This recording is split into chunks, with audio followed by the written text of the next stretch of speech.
Backyard Green Films is proud to present this episode of Agri-Culture with your host, Elara Bowman. Elara and her husband Rick travel throughout the land in their teardrop trailer that they have nicknamed Maggie, bringing you stories about their travels and the people they meet. They visit farmers, ranchers, and just about anyone who loves putting their hands in the dirt or their feet in stirrups. In those travels, they have gotten to meet some very interesting people. Here's one of those interviews.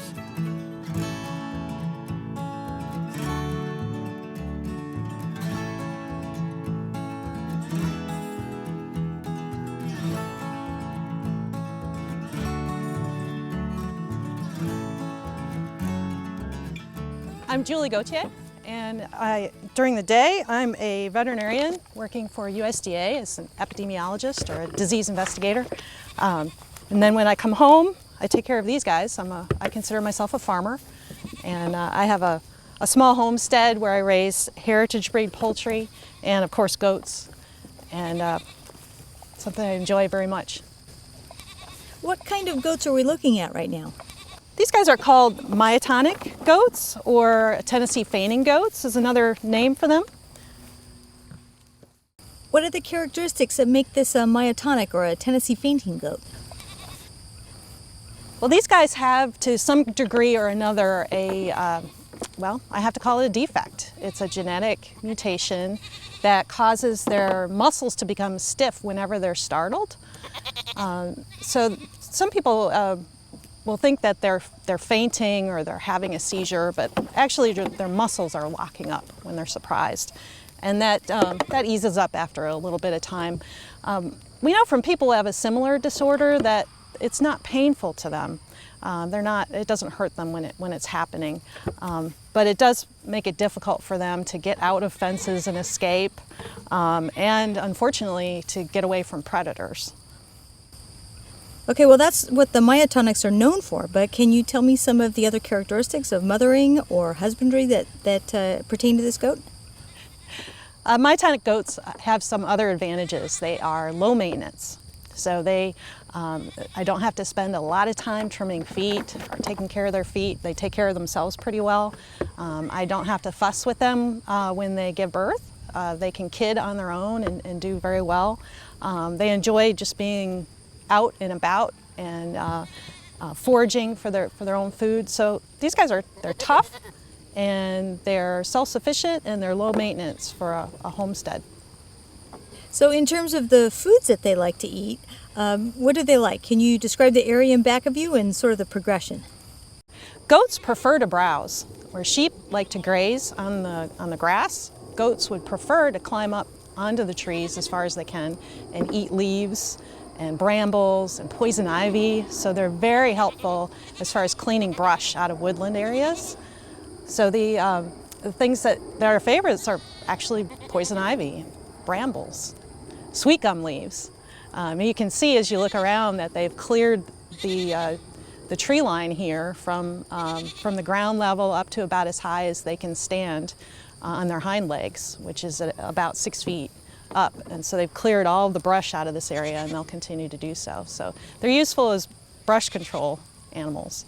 I don't have any kudzu, but I understand that kudzu is very nutritious and they enjoy it very much. So in terms of the behavioral characteristics, one thing we're trying to accentuate that in terms of temperament and demeanor and behavior, they all can be different. And this can be genetic in terms of different breeds as well. Is there anything like that in terms of behavioral differences that you'd like to point out as well? Goats are trouble. They get into everything. They're very motivated by food. It's hard to keep them behind fences and where you want them to be. But that does make them fun, and it makes them a challenge. These particular goats, myotonic goats, they're gentle typically. The black buck behind me is a very gentle guy, and I don't have any concerns about children coming into the pasture with him. He's not going to knock anyone down. And they're fun and they're interesting. If we could just go back for a minute, and if you would please tell me a quick description of your farm and the region and the climate where you grow as well. My farm is in the Piedmont of North Carolina, so we're in the foothills. We're between the coast and the mountains.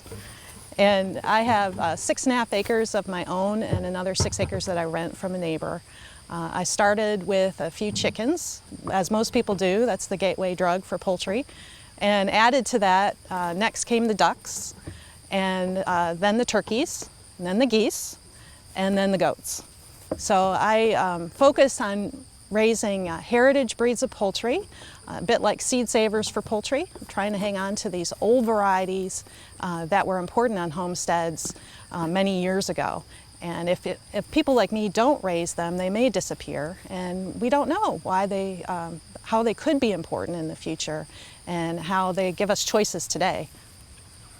If you could just go and give me a description of the heritage breeds you have and why you chose them or why they chose you. Okay, let's start with the chickens. They were first. I specialize in Delaware Chickens. Delaware was the meat chicken or the broiler of the 1940s. So this was the pre-industrial meat chicken, back in the days when many meat chickens were raised outdoors on lots or pastures. Shortly, about the 1960s is when the industrial breed of chicken nearly wiped everything else out of the market. The Cornish cross now has taken over, and these old-fashioned meat varieties of chickens have nearly disappeared. So the reason I chose the Delaware is that I was looking for a bird that would have good meat production on pasture conditions, that they could forage for much of their own food, and that they would be a little more resilient to predators, watch out for each other, and also have good growth and put on weight and have quite a bit of meat at the age of processing, which for these guys is about 18 weeks. So they're much more slower growing than your industrial chicken, which is typically processed at about 7 weeks. The difference there, of course, it takes me a lot longer and more feed to grow them, but the product is, it's more flavor, it's a juicier meat, and it's, from what I can see, is a leaner product. So it's much different from your store-bought chicken, and it's probably what your great-grandmother served for Sunday dinner. It's my understanding that there might be a difference in nutritional content too. Would that be your estimate? I'm not certain. I think that it's not only the genetics of the bird, which of course is different from the industrial breeds of broilers, but also what they eat. And I think that's very important. And I've noticed actually flavor differences when I've used a peanut-based feed that I've made myself versus a corn soy feed, and also seasonal differences. So when they're feeding on lush pasture where we've got lots of insect life and lots of tasty herbs that are coming up naturally, the meat tastes different than at other times of the year, say in the winter or when things are dormant. Do you think that the conversion rate is different? For instance, it's like kind of like a tilapia in aquaponics. It puts on weight better than other animals might with the same nutrients. Looking at it scientifically as a veterinarian, do you think that heritage breeds might have that capability in any way? These old-fashioned varieties do have the disadvantage that they're slower growing and their feed conversion is not as good as those industrial breeds that have to be kept like hothouse tomatoes in a confined environment and fed a high-protein diet. So there is that disadvantage to the heritage breeds, but in some ways that is an advantage for us because we can use lower quality foodstuffs, such as food waste. So that's part of my sustainability goals, is to use a lot of food that would have otherwise been disposed of, say in a landfill. And my birds will do just fine on that lower protein, lower quality diet using food waste such as brewer's grains, peanuts from the processing plant, bakery waste, things that would have been thrown away otherwise that are perfectly good animal food. Would you explain that concept of sustainability and how you apply it on your farm and your farm practices? Okay. Well, I've chosen breeds that would fit in well with my environment here, which is mostly woodland. I don't have a lot of grassy pasture. I've got a lot of woods, I've got streams, plenty of mud. And so I need to choose animals that fit well into that environment so that I can raise them here for years without having to do major improvements to the land, and without having them deplete the resources that are here. So I use a lot of rotation, so the pens are all portable, their houses are all portable, and I'll move them around from time to time to make sure they're on fresh grass and that we're moving the natural fertilizer of the poultry manure to a new spot. I've also adopted a few other products that fit in well with the farm, such as the mushrooms, growing shiitake mushrooms on logs. Because I have such a nice shady woodland here, they do very well with that. And I compost nearly everything. There just isn't much garbage. There's not much trash around here. There's no such thing as trash. We try to use everything, and most things can be composted or fed to the animals or recycled. Maybe the perception of much of the public is that animals need to be fed a specific feed requirement that maybe is more popular in the industry model, because it has to be easily produced and easily given to the animal in a very controlled way. Can you explain how a farm animal differs in the things it might prefer? So, like my chickens might like sawdust sometimes, or dirt, or rocks, and they do go through manure for worms. Can you kind of explain how that works? Yeah, chickens particularly are not vegetarians. They are devout carnivores, and they will eat just about anything that crosses their path that looks interesting. They also have some nutritional wisdom in that they can make selections that make nutritional sense for them if you give them good choices. So if I give them a choice of a corn-soy feed, and they also have a really interesting herb that's coming up in the pasture, or we've got an explosion of crickets, they'll decide based on their protein and carbohydrate needs and their vitamin needs for that particular stage that they're in, whether they're a growing bird or they're making eggs or they're sitting on and brooding eggs that are developing. They'll make those selections based on what they need, which is amazing. Now we have to provide good choices, and that means providing a variety of items that can provide the protein and the carbohydrates and the vitamins that they need. But they are able, and it's been shown in many studies that they are able to make those choices that make nutritional sense for themselves if we let them do that. Of course, you can't do that if you have them in a very controlled environment inside a barn. You need to make sure that you provide everything that they need every day in order to get that maximum efficiency from their growth. It's a different model. I'm glad you mentioned the tendency of chickens to eat things that we wouldn't typically consider. I know things like vegetarian feed are accentuated on many labels. Would you explain, have you ever seen chickens eat small mammals, for instance, something like that in a natural setting that might just amaze the public? Well, many people don't know, unless they've had chickens, that they're excellent mousers. They will not tolerate a mouse to stay alive in their pen. They will take a mouse down and devour them quite happily. I've seen hens run around with snakes wiggling in their mouths, and they'll chase each other to try to get a tasty bit.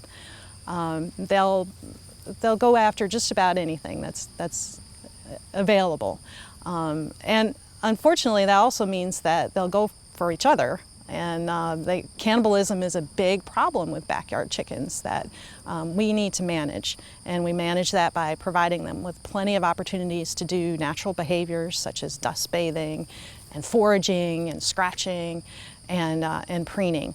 And if we can provide them with an enriched environment where they're doing, all kinds of natural chicken behaviors, they're going to be less likely to pick on each other, which is their natural tendency when they're stressed. Now, one of the animals that you raise is the turkey, and that might also feed nicely into the concept of natural behaviors versus the commercial type breeds. Can you explain what turkeys you have on site and how you think that the heritage breeds you have here differ from, for example, maybe a butterball? Okay, the turkeys are Beltsville Small Whites. I have Beltsville Small White turkeys, and I have Narragansett turkeys. The Narragansett has been around a lot longer. That bird was the favored bird in the New England area 150 years ago. That would have been the bird you'd have on your Thanksgiving table. They used to be raised outdoors and then herded on foot into town to go to market at holiday time. So there are photographs of that event happening in New England towns in the past last century. The Beltsville Small White was developed actually by USDA in response to consumers who were moving into urban areas in the 1930s and 40s and wanted a smaller turkey to go on the table. And so this smaller variety of turkey, it's about half the size of the Narragansett when it's dressed. And this bird was better to fit into apartment-sized refrigerators and ovens, and became very popular in the 1940s. And after the industrial turkey, the modern white hybrid, came on the scene, the Beltsville Small White and the Narragansett nearly disappeared. So I'm trying to hang on to these guys and make sure that we keep them around because they provide a really nice choice at holiday time. My dressed birds taste very different from the industrial turkey. These birds there's less breast meat, more dark meat, and there's a lot more flavor, and they are juicier birds when you prepare those. There's also the relationship with the farmer, because I do it the old-fashioned way, processing the birds by appointment, by reservation for people who come to the farm every year and pick up their Thanksgiving turkey. So it's a much closer relationship with your farmer that way, the way it used to be. So would you say that the cost of growing the bird, maybe also in an ethical sense or a universal sense, is more fully realized on your farm by the consumer? What does it take to get this bird to my table? It takes more time to get a heritage bird to someone's table. It takes more food. They're not as feed efficient as our industrial breeds. This is not cheap meat. So there is a trade-off there. If you want cheap meat, you can't do it in a pasture setting. But if you are looking at a bird that's been able to live as a turkey and exhibit turkey behaviors and be fed in a sustainable way, there's a price to that. It takes me, turkey is processed at about 24 weeks if it's a heritage variety, about 6 months.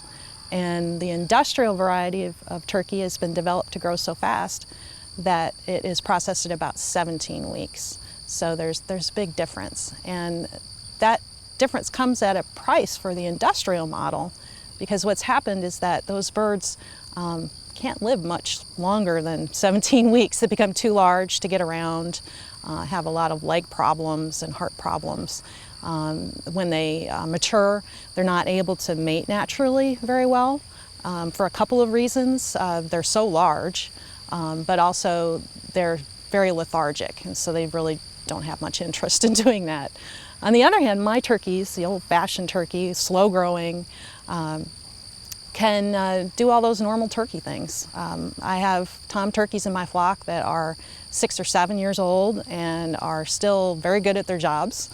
And they can live outdoors on this pasture environment without lameness or leg problems or heart problems. They have a very long life out here, and they get to be turkeys for a long time. One thing that you mentioned was the Beltsville Small Whites and how they were developed for the refrigerator size in the urban environment. It's interesting to me that there's a lot of talk about GMOs and that we're really scared to have genetically modified organisms. So can you explain the difference overall between genetically modifying a bird immediately and genetically modifying but the same process that brought us the Beltsville Small White through generations of breeding? And how quickly can that maybe occur in a natural setting? It's difficult to talk to people about the genetically modified organisms because there's a lot of misconceptions out there about what genetically modified organisms are. There are no poultry that are genetically modified. That term is applied to organisms that have been modified in the laboratory, and so their genes have been rearranged or genes added because in a laboratory setting artificially. What we're talking about when we're talking about developing breeds of poultry, so far they've all been done through natural selection. So even your large white turkey, the modern hybrid, has been developed through natural selection. And that's simply choosing your best specimens every year in each new generation that you'd like to breed together. And for me, I just believe that that may have been taken too far as certain welfare aspects and production aspects, in that these birds have such large breasts and such fast growth that is difficult for them, physically. And so I think we need to take a step back and go back to some of these older varieties and that have better livability. They can survive on pasture well, they can walk around, they can live a long time and be productive animals. So the difference is not in genetic modification, which is a term reserved for artificial genetic modification. It is natural selection that in the case of some breeds has probably just been taken a bit too far in the industrial model. And we can use these old-fashioned varieties to bring back some of those traits that we're interested in. And I think that may be the next step in natural selection for poultry in the industrial model, is to step back and not push so hard on fast growth and feed efficiency, but also to add characteristics such as livability, a good immune system, resistance to disease, and strong legs. And where are we going to find those genetic resources in order to do that? We're going to find that in our old-fashioned varieties of poultry such as I raise.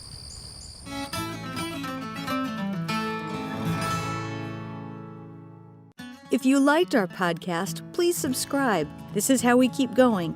And please tell your friends to join us.